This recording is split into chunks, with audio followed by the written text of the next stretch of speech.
Welcome to Cairo, Egypt. You guys are not gonna believe where we're staying. Watch this. I'm gonna press this button. Oh my God, Ian! Holy crap! This is crazy. It almost doesn't look real. The funny thing is, in our Woot Woot book, we have see all 7 world wonders, but if you guys didn't know, the pyramids of Giza are not in here because they're a part of the ancient world wonders. They're actually the only ancient world wonder left. Later on in this trip, we also have Petra, Jordan we're heading to. So Egypt and Jordan for 25 days. We are all over the place with our sleep schedule. I'm so tired. To get here, we flew from Atlanta to London overnight, which is about 8 hours. To get to Egypt, it was another 5-hour flight. Today is the day we head out and check out the pyramids. I never thought I would get to see this at my age, so I'm feeling very lucky and blessed, a little overwhelmed. Here you can see the Great Pyramid, which is Khufu. They call this the grandfather. Then we have the father, and over there is the son. This one is mine and Ian's favorite just from the looks of it. It just looks the coolest. There have been many theories on how the pyramids were built more than 4,500 years ago. Some say the pyramids were built by aliens, and others say the pyramids are actually Noah's Ark. But the most popular theory is that 20,000 skilled Egyptians worked on it for 20 years. That means they had to move these massive blocks into place every 5 minutes, 24 hours a day for 20 years, which is just mind-blowing. But what baffles researchers even more is the mathematical knowledge and precision of the pyramids. The Great Pyramid is directly aligned within 3/60ths of a degree of true north, meaning that to this day, it's the most precisely oriented building in the world. Right here is the protector of the pyramids, the famous Sphinx. Now, there is a difference between how the Sphinx was built and how the pyramids were built. The pyramids were built block by block. The Sphinx was carved out of a stone mountain, and it actually took 1,000 people to carve it. There must have been 1,000 artists is what I think. This is a lion's body and a human's head. The reason they chose this being to protect the pyramids is because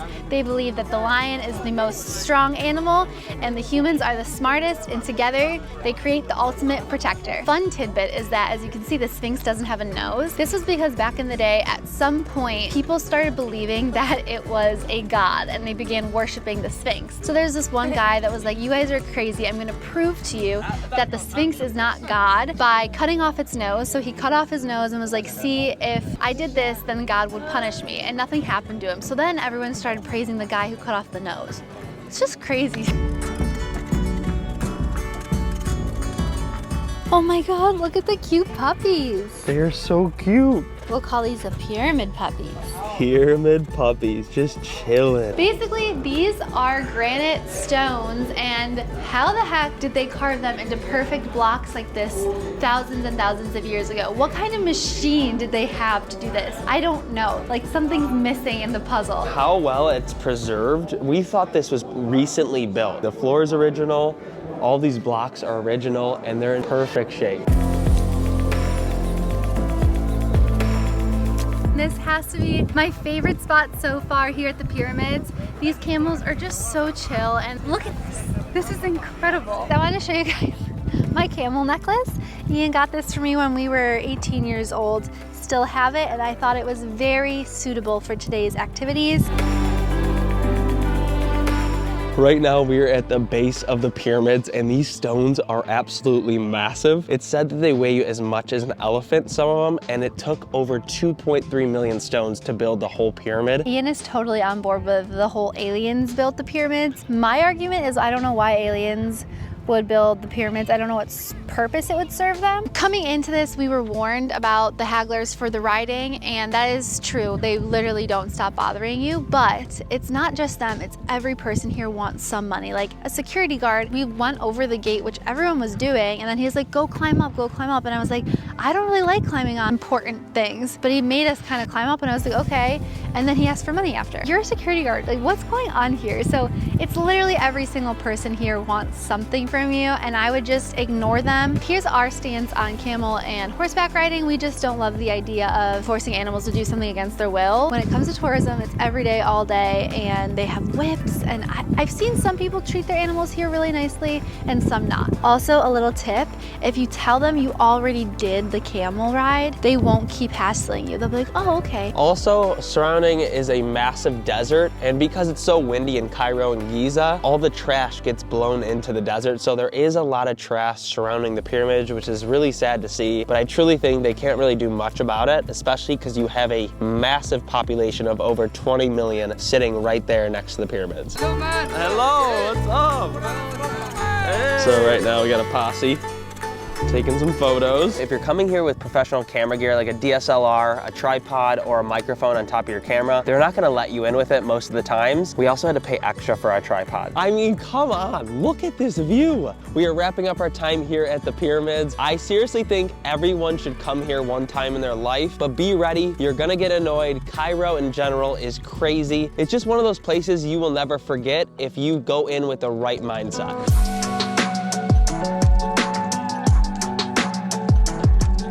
So interesting story, right behind me is Abdra and his friend Khalid. They're from Egypt, they live in Cairo. I was searching through YouTube and Reddit and finally found them because we were interested in flying drones in Egypt, but it is strictly prohibited. Abdra, he does it commercially for a lot of businesses. Like I've been droning generally like for the last 6 years. He goes all over and does the coolest stuff. I was just like, I have to reach out to him, and he was so open to hang out, meet up with us, show us around. Tonight, we're gonna go get some food. Behind me, you'll see some men waving red flags on their roof, and Abdra and Khalid explained to us this is to wave down their birds to let them know it's time to come home. So you'll see a bunch of birds just flying around, and these are actually their owners. What do they do with them? They'll either eat them or play with them as pets. So yeah, people have a flock of birds as pets here. Has the best view of the pyramids. Waking up here, as you saw down at our place, it was so cool.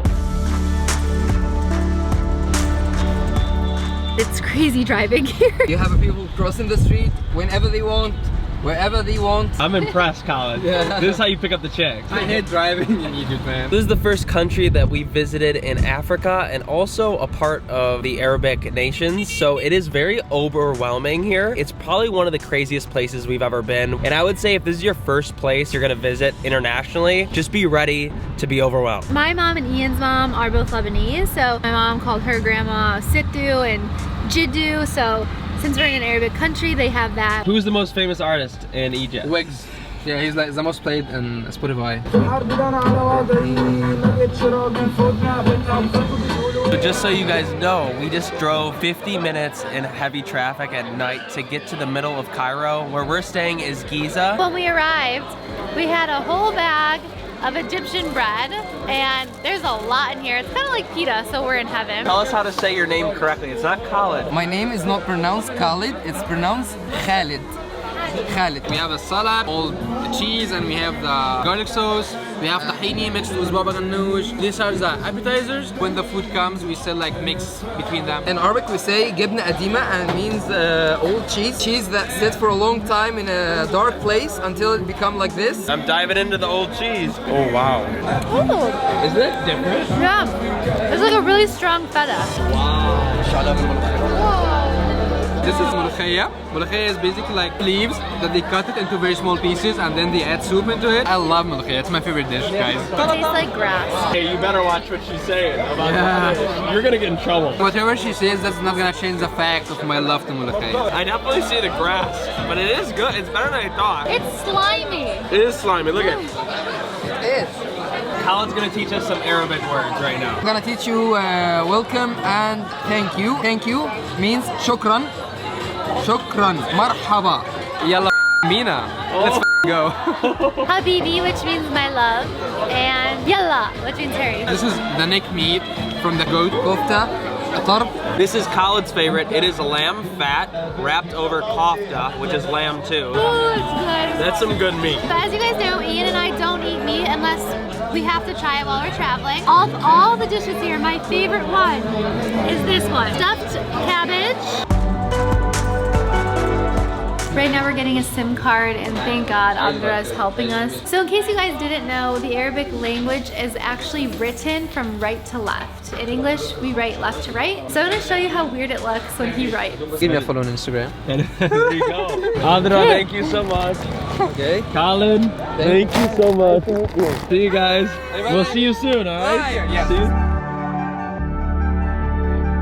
waking up to another day here in Egypt. Anna, how you feeling? We leave in an hour, but I'm the type of person that has to soak up every second when you have something that you love. If you want to stay in this amazing Airbnb, there's going to be a link down in the description below. Giza is a very local experience. It's going to be overwhelming, but amazing. It's only a 5-minute walk to the pyramids from here. And right now, we're going to go get some falafel. It's very crowded in here, but they move very quickly. And to get your order, hold your ticket over.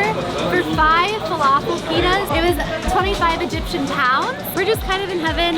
And for this price, I'm just like, let's do it. If you are a girl in Egypt, you are gonna get catcalled, you're gonna get called pretty, you're gonna get called Shakira. You're gonna be traded for camels. Just be ready for that. They mean well. One of the coolest things when you're driving around, you're gonna see so many VW vans, and they are used as community buses here, which is super cool. In the US, they are very retro and in with van life and road tripping. If you come here, you're gonna be pumped up to see them everywhere. Our next stop was the Egyptian Museum in Cairo, which is the oldest archaeological museum in the Middle East and holds the largest collection of pharaoh antiquities in the world. The other day we were at the pyramids and I was like, how did they perfectly cut the granite? And we have an answer to that question. There's a stone that's harder than granite and they'll make a little crack. They would put wood in between the crack and then soak it in water. The wood would expand and eventually break the granite. Behind me you have a dummy door, and these can be found in lots of pyramids all over Egypt. This is where higher up people would hide their goods like gold, relics. These are the statues of the 3 pharaohs that created the Giza pyramids. You have the grandson over there. This is the father, and this is the grandfather's statue. It's made out of ivory and it's super small compared to the father and the son, so you gotta feel bad for the grandfather. This is our guide Medhad. He gave us so much helpful information that we really needed. I highly recommend seeking him out. Just come to the front gate and you'll find him. He'll be waiting for you. I highly recommend coming to this Egyptian museum. A lot of the artifacts are getting pushed to the new museum in Giza where the pyramids are. Better hurry up and come here, but the new museum near Giza is opening up within 3 months of this video publishing.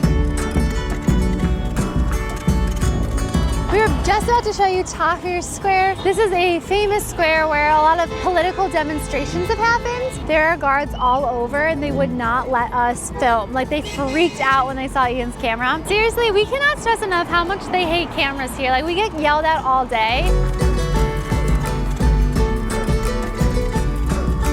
This is the Nile. It is the largest river in the world, and it actually travels from south to north and dumps out into the Mediterranean Sea. Very famous river. One of my favorite books of all time is Death on the Nile by Agatha Christie. I think there's a movie out, a new movie out now. I haven't seen it yet. We're gonna do a Nile cruise tour tonight though. That'll be really cool. We have been taking a ton of Ubers here. They're really convenient, and that way the taxis can't take advantage of you as a tourist. It's actually very cold in Egypt at night. It's like really nice during the day, and then it gets like 50s, 60s at night. So long story short, I should have brought a Cairo jacket because I just look like an idiot. Another cool fact about the Nile River is that 95% of Egyptians live along it or near it because it's a great water source, and it also helped ancient civilizations in Egypt thrive with food, transportation, and I cannot believe we're sailing out it right now with a buffet, some music. Yalla yalla yalla eh, yalla yalla Ian eh, ya hello ya hello. Yeah, hello, yeah, hello.